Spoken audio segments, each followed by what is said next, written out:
জানিয়ে দিল হাইকোর্ট। এই ব্যাপারে যদি কেউ যেচে চড় খেতে চায় খাবে।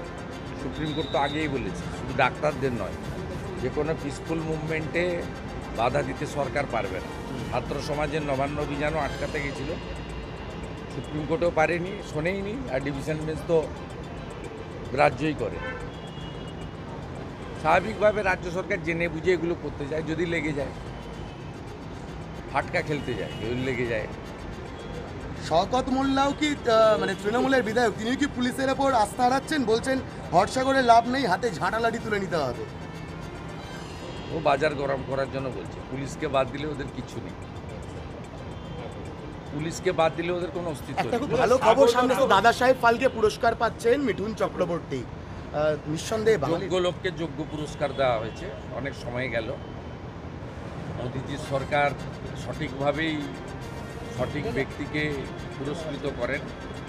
মোদিজির সরকার সর্দার বল্লভভাই প্যাটেল থেকে চৌধুরী চরণ সিং, প্রণব মুখার্জি, ভারতরত্নের ক্ষেত্রেও তাদের দৃষ্টান্ত বারে বারে রেখে গেছেন।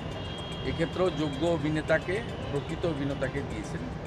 বাংলা বাঙালি হিসেবে যেহেতু তার নামের সঙ্গে মিঠুন চক্রবর্তী এবং তার সঙ্গে কলকাতা বাংলার আত্মিক যোগ রয়েছে। আর তাছাড়াও আমি যে দল করি সেই দলের তিনি একজন অন্যতম বিশিষ্ট শুভচিন্তকও বটেন, তাই আমরা গর্বিত, আনন্দ। যাদবপুরে আপনার ওপর প্রাণঘাতী হামলা হয়েছিল, সেই যাদবপুরে স্লোগান উঠছে কাশ্মীর মাঙ্গে আজাদি। এবার প্রশ্ন একটাই, পুলিশ কি করছিল?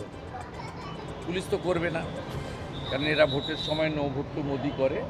এটা মমতা ব্যানার্জির চাষ করালো। মমতা ব্যানার্জি পশ্চিমবঙ্গে দেশবিরোধী রাষ্ট্রদ্রোহী যারা, তাদেরকে তিনি এখানে লালিত পালিত করে রেখেছেন, এবং এই কাজে তার দলেরও একটা অংশ যুক্ত রয়েছে। আপনি দেখলেন না বিহারের দুটো ছেলেকে যেভাবে কান ধরে উদ্ঘোষ করালো শিলিগুড়িতে। এটা তো সংকীর্ণতা, প্রাদেশিকতা, দেশের মধ্যে আরেকটা দেশ তৈরি করার যে অপচেষ্টা, এটা বহুত্ববাদে বিশ্বাসী ভারতবর্ষের ক্ষেত্রে বেমানান। সাগর দত্তর হাসপাতালের রেস কাটতে না কাটতেই সরকারি হাসপাতালে ফের জুনিয়র ডাক্তারদের নিগ্রহ, এবং এবার ঘটনাস্থল হচ্ছে ন্যাশনাল মেডিকেল কলেজ। কি বলবেন? আমি গতকালই বলেছি, আমার মিছিল ছিল, কর্মসূচি ছিল। সমস্যার মূল হচ্ছে মমতা ব্যানার্জি। মমতা বন্দ্যোপাধ্যায়কে প্রাক্তন না করলেই কোনো সমস্যার সমাধান হবে না। কারণ পুলিশের যে কাজটা করার কথা পুলিশ করে না, পুলিশ দলের কাজ করে, টাকা দেয়। আপনি নন্দীগ্রামে যাকে হারালেন তিনি একটা অদ্ভুত যুক্তি দিচ্ছেন, বলছেন বন্যার পিছনে সেনার ভূমিকা রয়েছে।